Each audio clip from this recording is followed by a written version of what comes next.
Buku Alfa dan Omega Jilid 5 Bab 4 Bagimu Seorang Juru Selamat.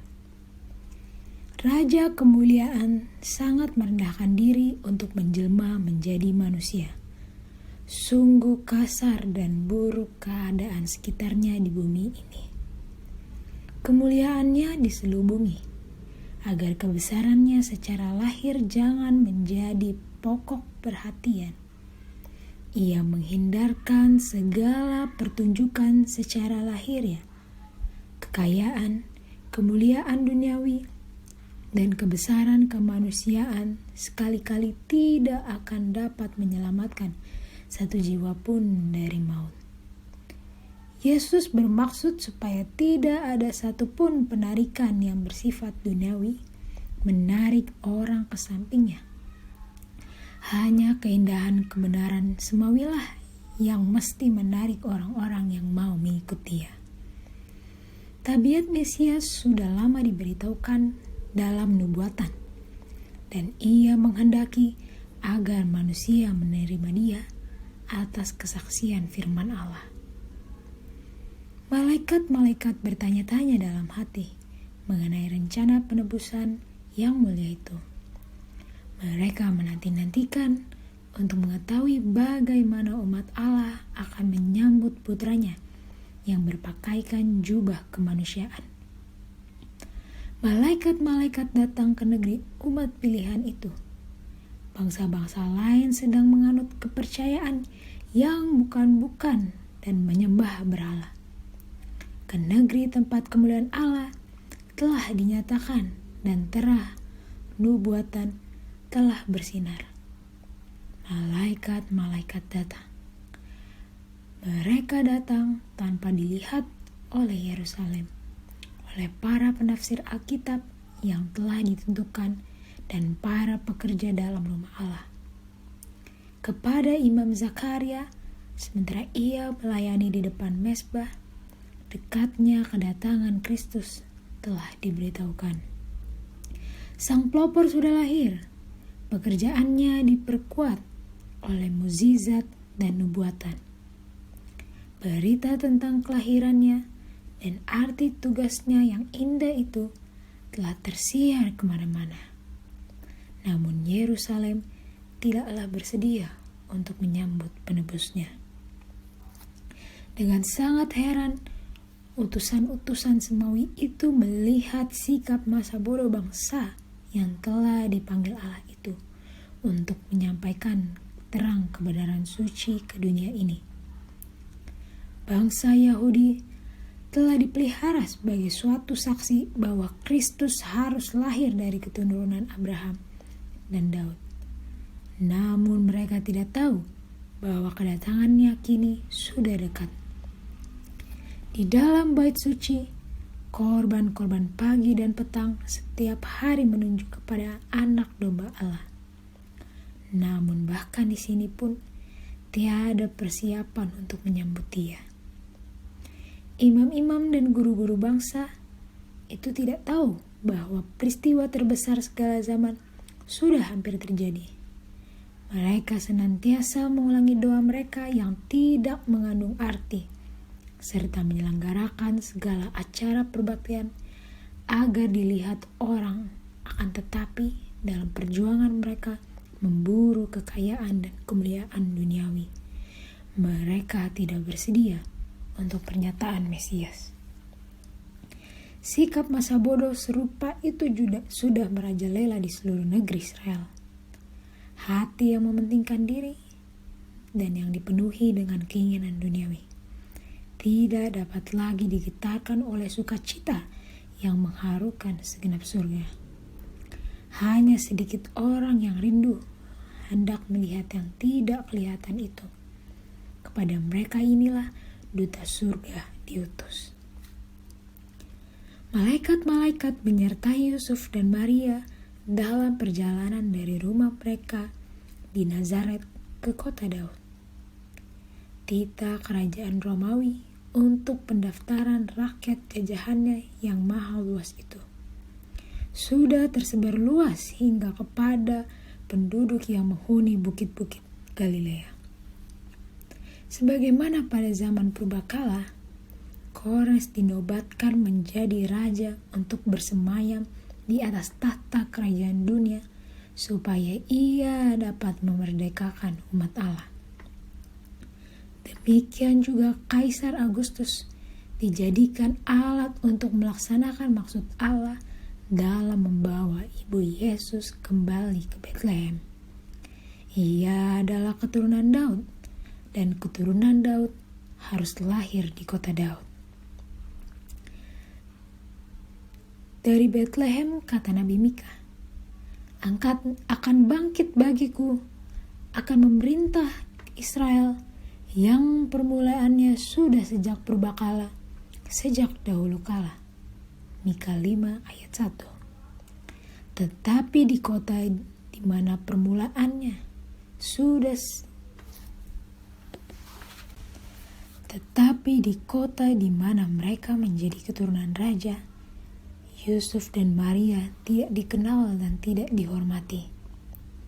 Dalam keadaan penat dan tidak mendapat tempat menginap, mereka menyusuri jalan kota yang sempit dari ujung ke ujung, dari pintu gerbang kota sampai ke ujung sebelah timur kota, dengan sia-sia belaka mencari tempat beristirahat malam itu. Tidak ada tempat bagi mereka dalam rumah penginapan yang sudah penuh sesak. Di dalam sebuah bangunan yang reot, di mana hewan-hewan ditempatkan, mereka akhirnya mendapat perlindungan. Dan di sanalah penebus dunia dilahirkan.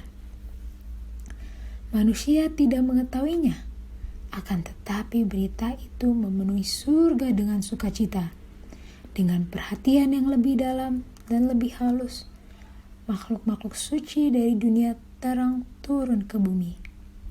Seluruh dunia lebih gemerlap karena hadiratnya. Di atas bukit-bukit Betlehem, berkumpullah pasukan malaikat yang tak terhitung banyaknya. Mereka itu menantikan tanda untuk memaklumkan kabar gembira itu kepada dunia. Sekiranya para pemimpin Israel setia pada tugas yang diamanatkan kepada mereka, tentu mereka dapat turut menikmati kegirangan menyiarkan kelahiran Yesus itu. Tetapi kini mereka terlewat begitu saja. Allah bersabda, "Sebab aku akan mencurahkan air ke atas tanah yang haus dan hujan lebat ke atas tempat yang kering. Di dalam gelap terbit terang bagi orang benar." Yesaya 44 ayat 3, Mazmur 112 ayat 4. Bagi mereka yang mencari terang dan yang menerimanya dengan sukacita, cahaya terang dari tahta Allah akan bersinar. Di padang-padang rumput tempat Daud mengembalakan kawanan dombanya dahulu, gembala-gembala masih tetap berjaga pada malam itu. Sepanjang saat-saat hening itu, mereka bersama-sama mempercakapkan hal juru selamat yang dijanjikan itu, serta mendoakan kedatangan raja itu ke tahta Daud. Tiba-tiba berdirilah seorang malaikat Tuhan di dekat mereka, dan kemuliaan Tuhan bersinar meliputi mereka, dan mereka sangat ketakutan. Lalu kata malaikat itu kepada mereka, "Jangan takut, sebab sesungguhnya aku memberitahukan kepadamu kesukaan besar untuk seluruh bangsa. Hari ini telah lahir bagimu juru selamat, yaitu Kristus Tuhan di kota Daud." Mendengar kata-kata ini, khayal-khayal mulia memenuhi pikiran gembala-gembala yang tengah asyik mendengar dengan penuh perhatian itu. Sang pelepas itu sudah datang ke Israel. Kuasa, kemuliaan, kemenangan dihubungkan dengan kedatangannya itu. Tetapi malaikat itu mesti mempersiapkan mereka untuk mengenal juru selamatnya dalam kepapaan dan kehinaan. "Dan inilah tandanya bagimu," katanya. "Kamu akan menjumpai seorang bayi dibungkus dengan lampin dan terbaring di dalam palungan." Utusan surgawi itu sudah menenteramkan segala perasaan takut mereka. Ia telah memberitahukan kepada mereka bagaimana mencari Yesus. Dengan perhatian yang lembut akan kelemahan manusia, Ia telah memberikan waktu kepada mereka untuk menjadi terbiasa dengan sinar itu. Kemudian sukacita serta kemuliaan tidak dapat disembunyikan lagi. Seluruh padang rumput itu pun menjadi terang dengan cahaya yang gemerlapan dari bala tentara Allah. Bumi diam dan surga membungkuk untuk mendengarkan nyanyian. Kemuliaan bagi Allah di tempat yang maha tinggi dan damai sejahtera di bumi di antara manusia yang berkenan kepadanya. Aduh, kalau saja hari ini keluarga manusia dapat mengenal nyanyian itu. Pengumuman yang dikeluarkan pada waktu itu, nyanyian yang dialunkan pada saat itu akan menderu hingga akhir zaman dan menggema sampai ke segala ujung bumi. Apabila matahari kebenaran itu kelak terbit dengan kesembuhan di bawah sayapnya, nyanyian itu akan digemakan pula oleh suara sebuah pasukan tentara yang besar. Bagaikan bunyi air yang banyak menderu, haleluya, karena Tuhan Allah kita yang maha kuasa telah menjadi Raja. Wahyu 19 ayat 6. Ketika malaikat-malaikat itu menghilang, cahaya itu berangsur-angsur lenyap, dan bayang-bayang malam pun meliputi bukit-bukit Betlehem.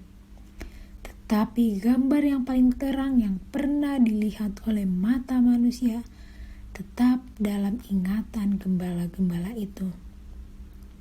Setelah malaikat-malaikat itu meninggalkan mereka dan kembali ke surga, gembala-gembala itu berkata seorang kepada yang lain, "Marilah kita pergi ke Betlehem untuk melihat apa yang terjadi di sana, seperti yang diberitahukan Tuhan kepada kita."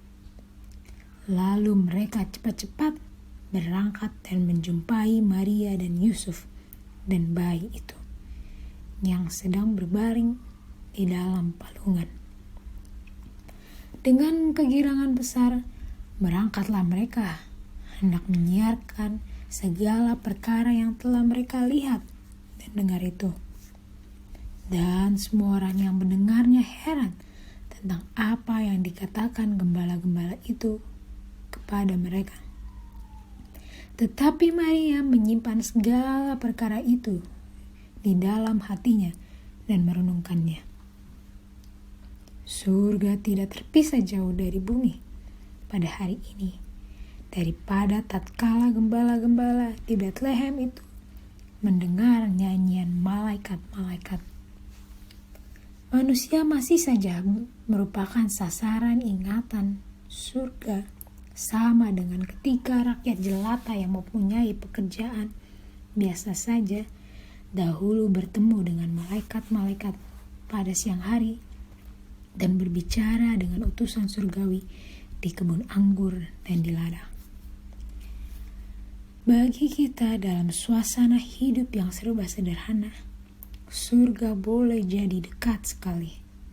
Malaikat-malaikat surga akan menyertai setiap langkah orang-orang yang datang dan pergi melaksanakan perintah Allah. Cerita tentang Betlehem merupakan sebuah pokok pembicaraan yang tidak habis-habisnya. Di dalam tersembunyi limpah kekayaan dan hikmat dan pengetahuan Allah. Roma 11 ayat 33. Kita merasa kagum akan pengorbanan juru selamat dalam menukarkan tata surga dengan palungan, dan persekutuan malaikat-malaikat yang senantiasa berhikmat dengan binatang di kandang. Kesombongan manusia dan rasa kecukupannya tercela di hadapan hadiratnya. Namun ini baru permulaan pengabdiannya yang ajaib itu. Sungguh merupakan suatu kehinaan yang tidak terhingga bagi anak Allah untuk mengambil sifat-sifat manusia.